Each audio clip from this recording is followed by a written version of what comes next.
Nah, Golkar mah sekarang udah ngegas langsung.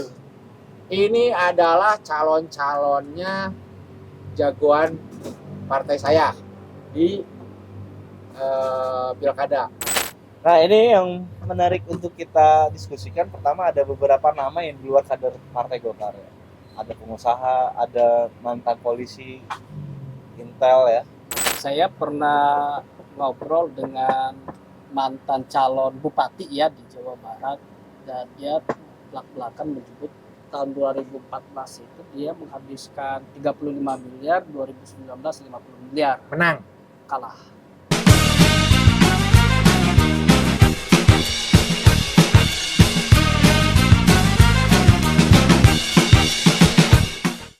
Rasa-rasanya setelah Idul Fitri, setelah Pilpres atau Pileg di 2024 ini, satu partai yang paling bersemangat dan agresif sekali untuk mencapai tujuan politiknya adalah Partai Golkar.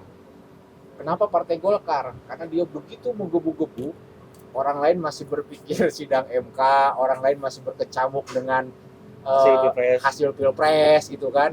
Sementara di yang lain masih menata gugat-menggugat di MK gitu kan, antar caleg, baik di tingkat kabupaten atau kota atau di provinsi, siapa yang akan duduk di DPR RI atau DPRD kota atau kabupaten. Nah, Golkar mah sekarang udah ngegas langsung. Ini adalah calon-calonnya jagoan partai saya di pilkada, baik di kota ataupun kabupaten. Ada banyak nama yang beredar seluruh Indonesia, dan yang paling menarik adalah pastinya Jawa Barat. Kenapa Jawa Barat? Jawa Barat ya sebagai lumbung suara terbesar tentu saja kan di Pulau Jawa kan. Se-Indonesia di pulau se-Indonesia, dan Golkar pun mengukuhkan mentasbihkan dirinya sebagai partai pemenang di Jawa Barat ya. Hingga akhirnya banyak dong sekarang sudah beredar nih nama-nama calon wali kota, calon bupati dari Golkar. Ya, menariknya betul tadi yang disampaikan Pak Fatur bahwa partai-partai lain masih memikirkan nanti siapa ketua DPRD-nya, kan masih kayak gitu kan ya. Setelah Pileg kemarin masih merumuskan soal hasil Pilegnya, bahkan ada yang bersengketa hasil Pileg antar partai malah ya. Di dalam partai. Nah, ini Golkar sudah lebih dulu mengumumkan, bukan lebih dulu ya, tapi lebih semangat, lebih agresif mengumumkan calon kepala daerah yang akan berlaga di pilkada nanti. Nih kita ada bocorannya nih bos. Ada bocorannya untuk di Jawa Barat. Jadi dari 27 kota kabupaten yang ada di Jawa Barat, kan yang pilkada serentak itu hanya beberapa. Tapi total sudah ada 60 nama kandidat untuk maju di pilkada di Jawa Barat. Nah, nih gue bacain ya satu-satu ya. Nanti bisa ditampilkan. Yang pertama memang Provinsi Jawa Barat itu nama tunggal untuk calon gubernurnya, yaitu Ridwan Kamil. Ini saran atau masukannya dia sebagai Waketum DPP Golkar, terus kemudian Gubernur Jawa Barat 2018-2023, kemudian jumlah kursi di DPRD Provinsi 19 dari 120 kursi di Jawa Barat. Yang kedua, ini ada Atalia untuk di Wali Kota Bandung. Atalia ini istrinya Ridwan Kamil ya. Dia juga sebagai Ketua Kuarda Pramuka, terus kemudian caleg terpilih DPR RI dari Golkar pada 2024 dan 2029. Kemudian untuk Kota Bandung juga ada nama Edwin Senjaya, bakal calon wali kota Bandung. Edwin ini dari ketua DPD, kemudian wakil ketua DPRD Kota Bandung, caleg terpilih, juga jumlah kursinya di DPRD 7 dari 50 kursi. Yang keempat dan kelima dan keenam itu untuk Kota Cimahi. Yang keempat itu Ali Hasan. Dia ini ketua DPD Golkar Cimahi, anggota DPRD Provinsi Jawa Barat, caleg terpilih, dan jumlah kursinya di DPRD Jawa Barat 7 dari 45 kursi. Jumlah kursi di DPRD Cimahinya 7 dari 45. Yang kelima Firaldi Akbar. Ini anggota DPRD Kota Bandung, kemudian caleg DPRD Kota Cimahi tapi tidak terpilih. Yang keenam ada Dik Nugrahawan. Dia itu Sekda Kota Cimahi. Ya, ini menarik nih. Ada muncul-muncul selain kader internal Partai Golkarnya gitu. Ada Sekda ya kan. Kemudian ini yang ke-7, ke-8 dan 9 ini untuk pilkada di Kabupaten Bandung. Yang nomor 7 itu Sarul Gunawan. Ini Bupati Bandung Barat ya. Terus wakil Bupati ya? Bupati ya. Ini dia wakil ketua DPD Golkar Jawa Barat, sekarang wakil Bupati 2021 sampai sekarang. Yang ketiga ada nama Sugianto, bakal calon Bupati Bandung Barat. Dia itu ketua DPD Golkar di Bandung, terus kemudian ketua DPRD 19-2024, caleg DPRD Provinsi, tidak terpilih, dan jumlah kursinya di DPRD 9 dari 55 kursi di Kabupaten Bandung. Yang ke-9 ada Asep Ismail, dia itu mantan Kandepak ke KBB. Ini kan ada dua tuh, tadi mantan Sekda, mantan Kandepak dari Partai Golkar yang diusung. Kemudian yang 10 Kabupaten Bandung Barat, tadi Kabupaten Bandung ya. Ada nama Edi Rusyandi. Edi Rusyandi itu ketua DPD Golkar Provinsi Jawa Barat, terus kemudian anggota DPRD Jawa Barat 2019 sampai 2029 yang terpilih lagi ya. Jumlah kursinya di Bandung Barat itu 8 dari 50 kursi. Nah, Cianjur ada 2 nama. Ada TB Mulyana, dia itu ketua DPD Golkar Cianjur, terus kemudian wakil Bupati Cianjur 2019-2024. Jumlah kursinya 10 dari 50 kursi. Yang kedua ada Deden Nasihin. Deden ini wakil ketua DPD Golkar Jabar, wakil ketua DPRD Kabupaten Cianjur, caleg terpilih provinsi. Nah, ini ada Kota Bogor juga, ada satu nama Rusli Prihatepi. Dia ini ketua DPD Kota Bogor, wakil ketua DPRD Kota Bogor, caleg terpilih, jumlah kursinya 7 dari 50 kursi. Ini paling banyak ini dari Kabupaten Sukabumi nih. Ada 4 nama. 1, 2, 3, 4, 5. Ada 5 nama dari Kabupaten Sukabumi. Pertama ada Yos Sumantri, dia itu wakil Bupati Kabupaten Sukabumi. Terus ada Budi Azhar, bakal calon Bupati Sukabumi ini dari Ketua DPD Golkar Kabupaten Sukabumi. Terus kemudian wakil Ketua 1 DPRD Kabupaten Sukabumi, caleg terpilih, jumlah kursinya 10 dari 50 kursi. Yusuf Munawar, dia ini sekretaris Kosgoro Jawa Barat dan Kesukum IPSI Jawa Barat. Ada Asep Japar, mantan Kadis PU. Nah, ada lagi nih, mantan Kadis PU Kabupaten Sukabumi. Terus kemudian ada Unang Sudarma. Unang ini kepala Basnas Kabupaten Sukabumi. Terus kemudian ini juga di Kota Sukabumi ada 4 nama. Pertama adalah Husen, dia itu sekretaris DPD Partai Golkar. Terus kemudian caleg tidak terpilih di 2024. Terus kemudian ada Ferry Sri Istrina. Ferry ini bendahara DPD Partai Golkar, caleg terpilih Partai Golkar dari dapil mana nih dapilnya? Nggak ada dapilnya.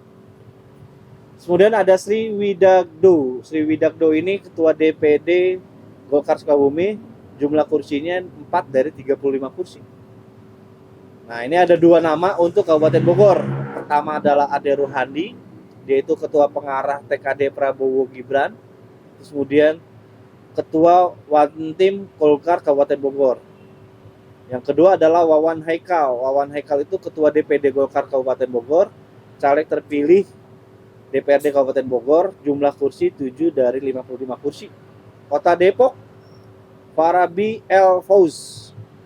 Dia ini ketua DPD Golkar Kota Depok, caleg terpilih, kemudian jumlah kursinya 7 dari 50 kursi. Nah, yang selanjutnya dari Kota Bekasi. Kota Bekasi juga lumayan nih, ada 4 nama.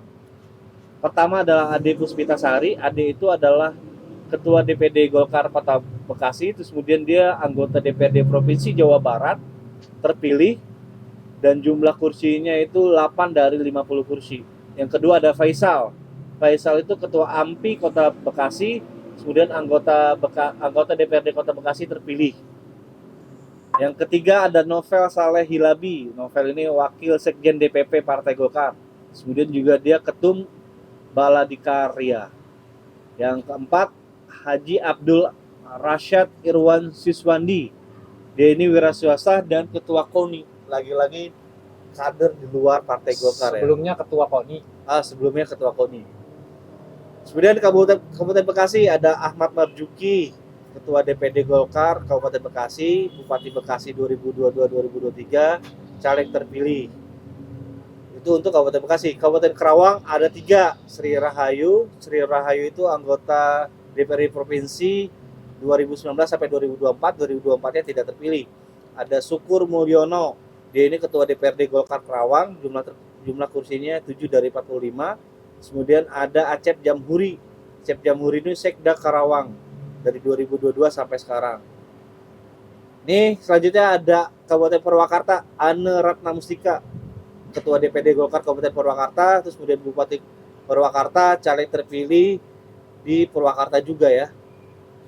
Kabupaten Indramayu ada 2 nama, Daniel Mutakin, ketua harian DPD Golkar Jawa Barat, anggota DPR RI 2019 sampai 2024, caleg terpilih DPR RI 2024 sampai 2029.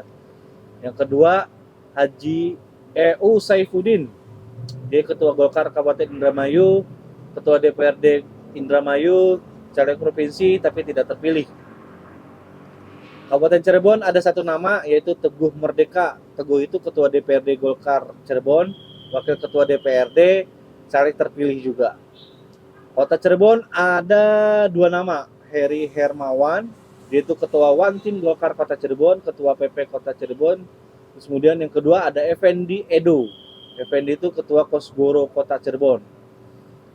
Kemudian Kabupaten Subang ada 2 nama, Elita Budiati, dia itu ketua DPD Golkar Subang, terus kemudian caleg terpilih juga.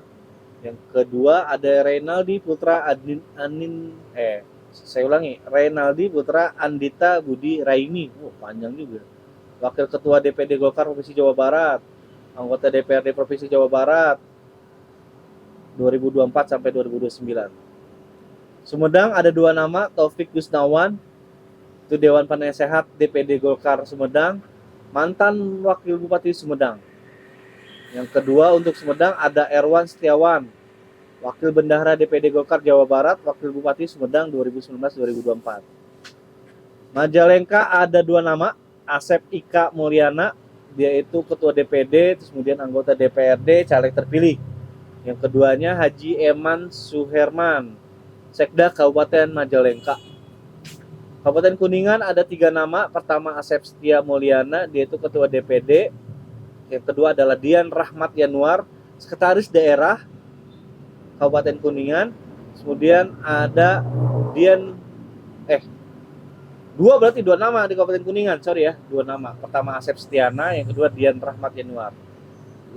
Selanjutnya Kabupaten Ciamis ada Herdiat Sunaria, dia itu Bupati Ciamis. Yang selanjutnya Kabupaten Pangandaran, Enjang Afandi, dia itu mantan PJ Bupati Pangandaran. Berarti ada PJ yang dicalonkan bersiap. Iya, dicalonkan. Terus kemudian pengurus Golkar Kabupaten Pangandaran. Selanjutnya Ade Ruminah untuk Kabupaten Pangandaran ya. Dia itu bendahara DPD Golkar dan anggota DPRD Pangandaran. Kota Banjar, pertama ada Dadang Kalyubi, dia itu ketua DPD Golkar Kota Banjar, ketua DPRD Kota Banjar, caleg terpilih Kota Banjar. Nah, Kabupaten Garut juga ada banyak nih, ada 1, 2, 3, 4, 5, ada 5 nama. Pertama ada Eis Ida, dia itu ketua DPD Golkar, ketua DPRD Kabupaten Garut. Terus kemudian juga ada Iman Aldi Rahman, dia itu pengurus DPD Golkar Jawa Barat.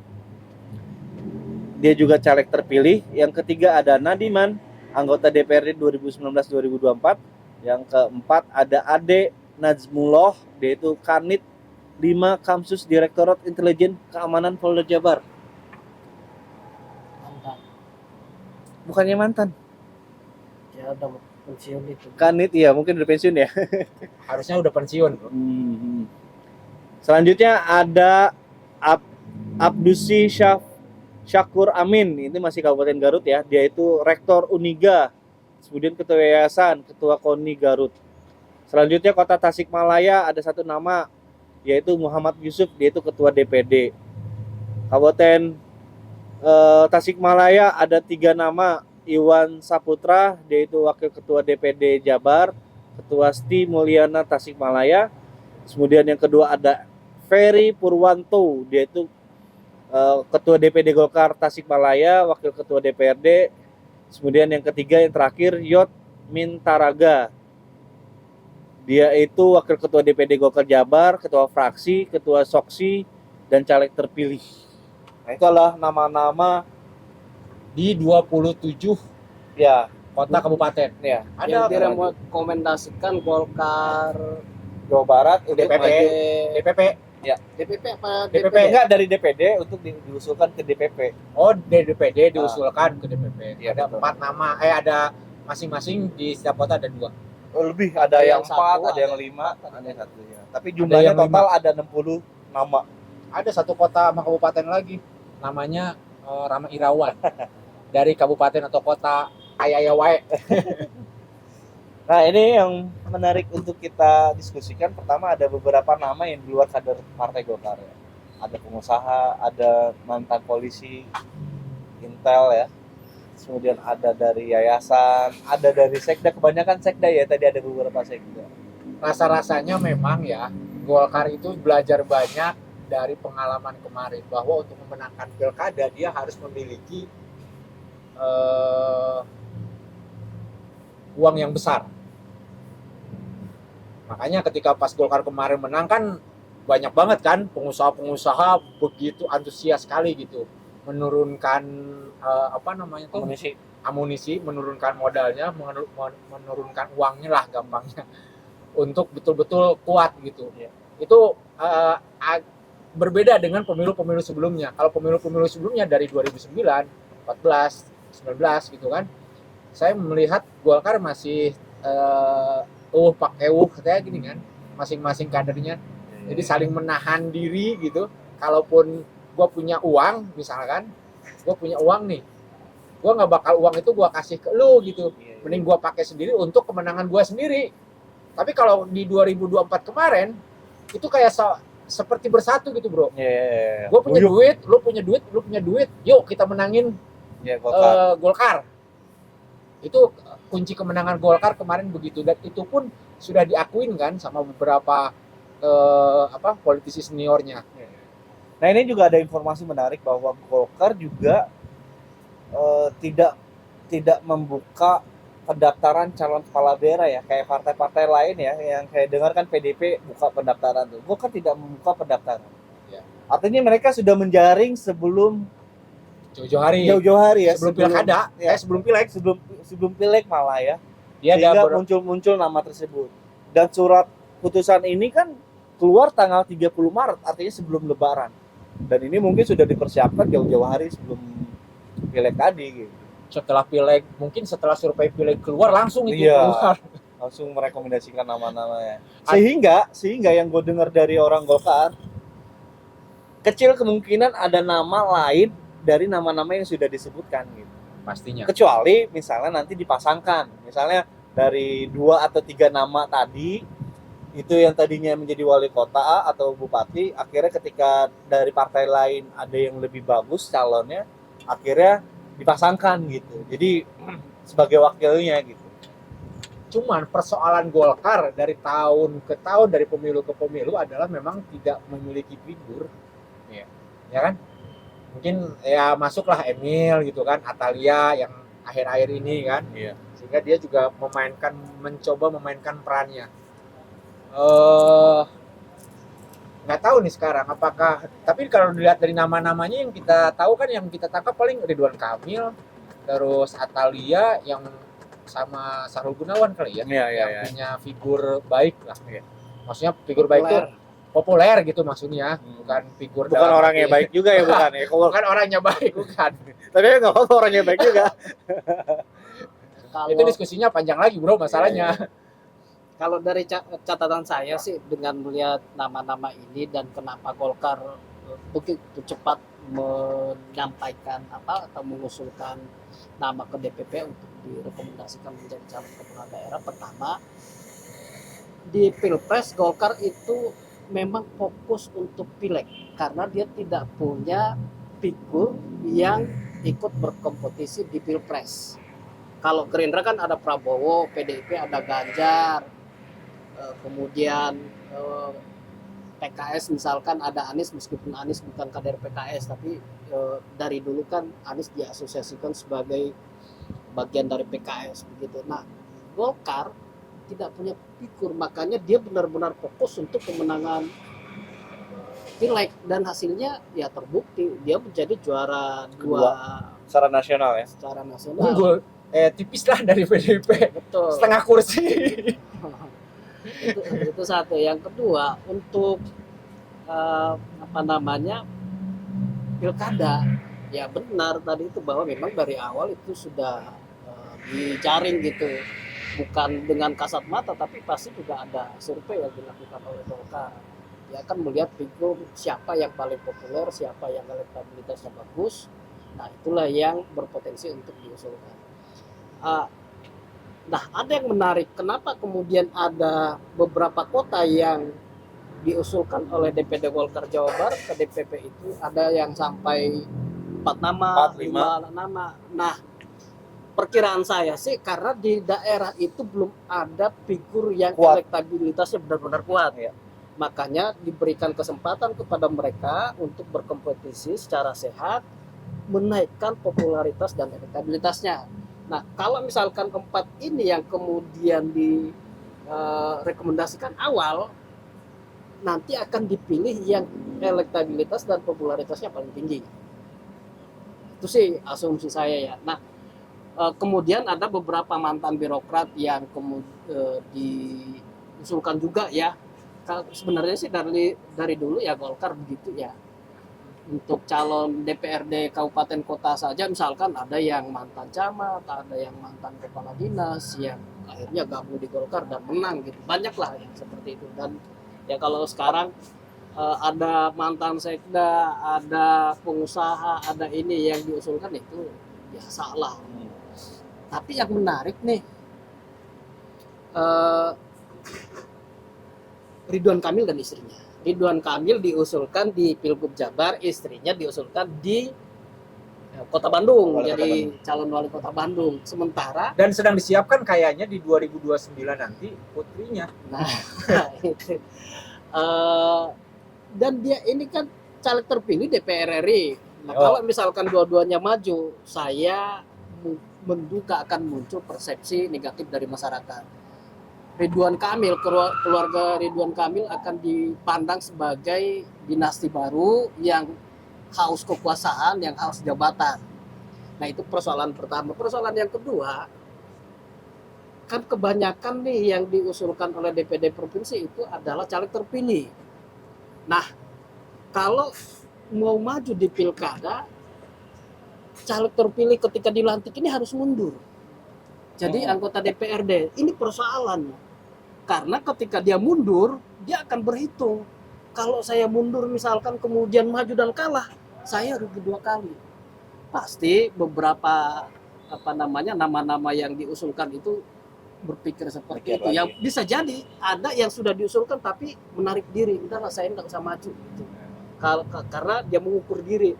Ini caleg caleg terpilih itu tidak mudah loh perjuangannya, itu habis bermiliar-miliar itu untuk jadi anggota DPRD. Belum menikmati gaji pertama misalkan tiba-tiba harus mundur. Aduh. Tapi dari obrolan yang pernah gue lakukan dengan salah satu tokoh Golkar ya, dia caleg terpilih juga dan dia namanya juga muncul di rekomendasi ini. Dia mengklaim bahwa ini sebagai penyempurnaan kemenangan Golkar untuk wilayah tersebut gitu. Artinya dia juga tidak mempermasalahkan, tidak meragukan kursinya akan diganti atau diambil oleh suara terbanyak keduanya. Nah, ini juga menjadi catatan bahwa caleg-caleg terpilih itu juga harusnya sebenarnya sudah mempersiapkan diri gitu. Kalaupun misalnya memang hari ini dia mau maju di pilkada, ya sudah mulai berhitung gitu. Kalaupun memang harus menang, kalaupun harus kalah, berarti kan dia harus merelakan kursinya hilang tuh. Ya benar kata Pak Ridan, udah hilang puluhan juta, ratusan juta, bahkan sampai miliaran ya. Ya namanya juga, ini bisa disebut kompetisi gak sih? Ya iya. Memang Kompetisi, pertanyaan menarik sebetulnya mah. Pertanyaan menarik gua juga itu sebetulnya dari nama-nama itu yang disodorkan atau kontestasi pilkada ini di beberapa daerah, sebetulnya di tiap daerah itu butuh berapa biaya sih? Nah, ya. Jadi untuk jadi calon bupati atau calon wali kota? Tergantung jumlah penduduk, Pastinya jumlah sih beda-beda pemilih. ya di setiap Ya, daerah. coba oke ke kota besar deh yang pemilihnya di atas 2 juta dulu. Kan di atas 2 juta itu Bandung, Ya. Kabupaten Kabupaten Bogor, Bogor. terus kemudian kota Bekasi, terus udah misalkan itu Bekasi ya Kabupaten Bekasi antara berapa kira-kira? Coba 50 sampai 75 miliar lah. untuk menjadi bupati, Ya, modal untuk menjadi bupati. betul. Kalau gua Menurut- tergantung ininya ya, tergantung jumlah pemilihnya dulu. Kalau misalnya Ya kayak tadi gini, kota besar tadi. ya gini. Yang- Misalnya kayak di Kabupaten Bogor aja, jumlah pemilihnya itu kan 3 juta sekian ya. Iya. 3.700.000 sekian. Nah, itu tinggal dikalikan, kalau dia udah punya investasi sosial itu bisa lebih hemat, yaitu misalnya dikalikan 200.000. Tapi kalau misalnya dia belum punya investasi sosial, popularitasnya belum tinggi, itu dikalikan 500.000. Berarti 500.000 kali 3 Oh, juta itu gitu. Cara menghitungnya adalah misalkan target Incumbent dan ini target elektabilitas dari 3 juta adalah misalkan 30%. Untuk menang kan harus di atas 32% Ya, dong. betul. Ya kan harus menang nih. Katakan 30% deh gampangnya dulu. Ya. Berarti hampir 900.000. Ya. Ya kan untuk 1 menang juta di, lah taruh oke misalnya. 1 juta kali 200.000 untuk yang sudah punya popularitas. 200 miliar, Bro. Karena gini, 200.000 itu bukan, ya walaupun misalnya pada pelaksanaannya mungkin nanti juga akan ada serangan fajar ya, kita juga nggak tahu ya. Iya, Nah, itu total jadi di rahasia rata-rata umum. kan berarti 200.000 itu udah termasuk bagian dari itulah ya. Iya betul, karena hitungannya adalah operasional, alat ongkos peraga, saksi, saksi dan betul. sebagainya, dan itu juga hal yang wajar. Jadi untuk Kabupaten Bogor 200 miliar Ya. asumsinya. Asumsinya. saya pernah ngobrol dengan mantan calon bupati ya di Jawa Barat, dan dia belak-belakan menyebut tahun 2014 itu dia menghabiskan 35 miliar, 2019 50 miliar, Menang kalah. 30 miliar masih kalah. Ya. 30 miliar untuk menjadi bupati kalah. Memang ada biaya tetap ya kalau di pilkada itu, misalkan biaya saksi ya kita anggaplah itu sebagai biaya tetap ya, tinggal dikali dengan jumlah saksi.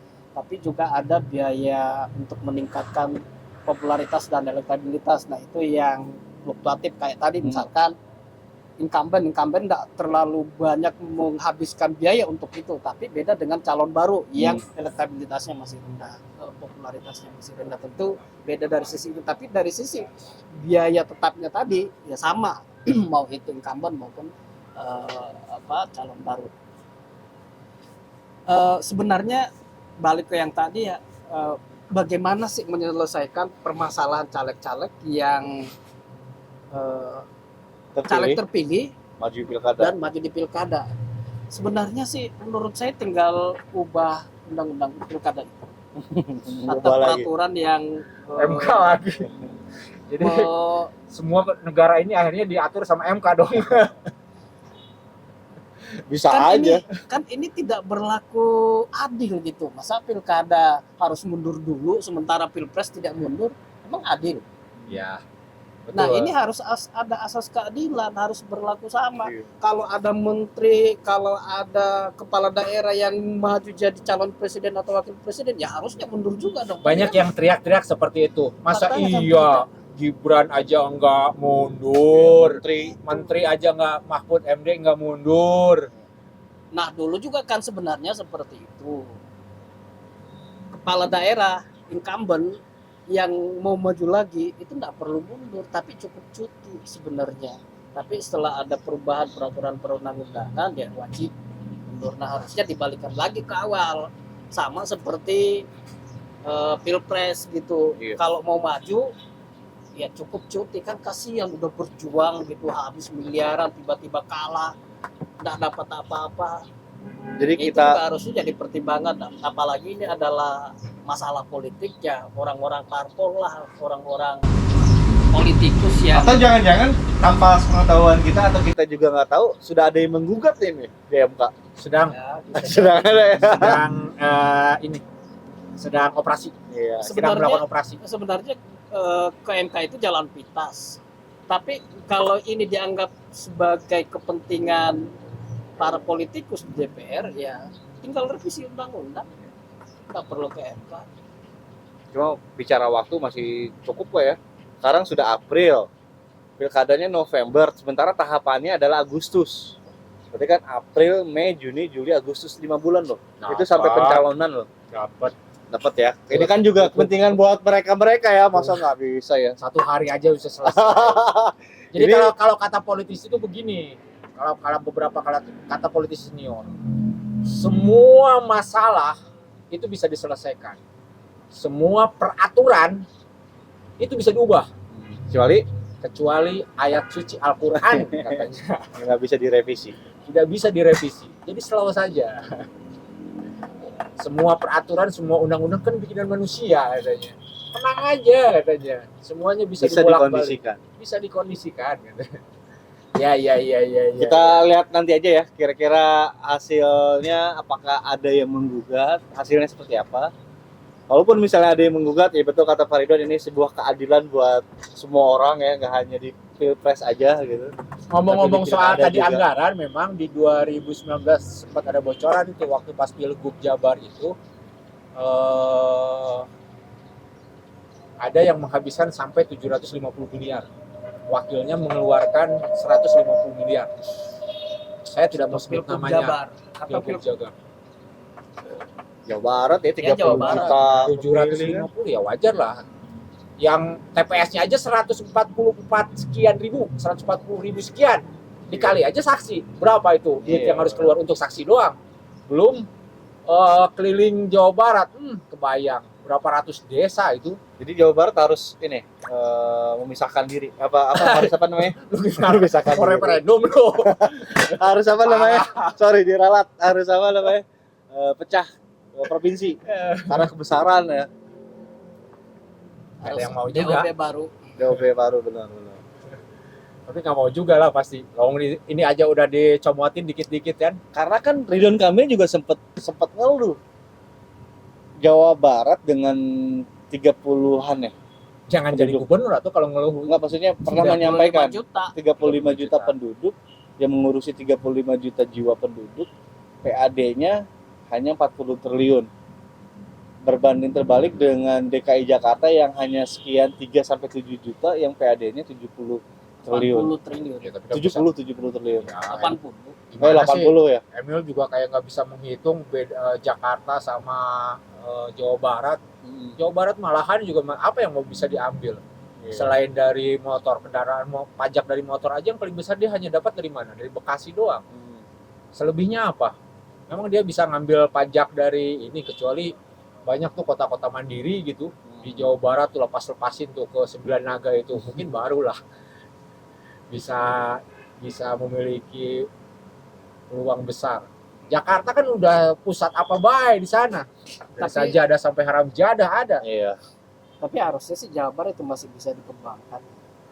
Ya kalau apa namanya misinya adalah cuan, ya tinggal manggil investor gitu, bikin apa kota-kota baru gitu ya, kota-kota satelit gitu kayak di Saya ingin ke Bekasi, Meikarta. Karawang, kayak gitu. Ya akhirnya jadi masalah terus ya. Kan di Lagian Jakarta- juga Ridwan Kamil juga diuntungkannya hanya dengan Masjid Al-Jabar.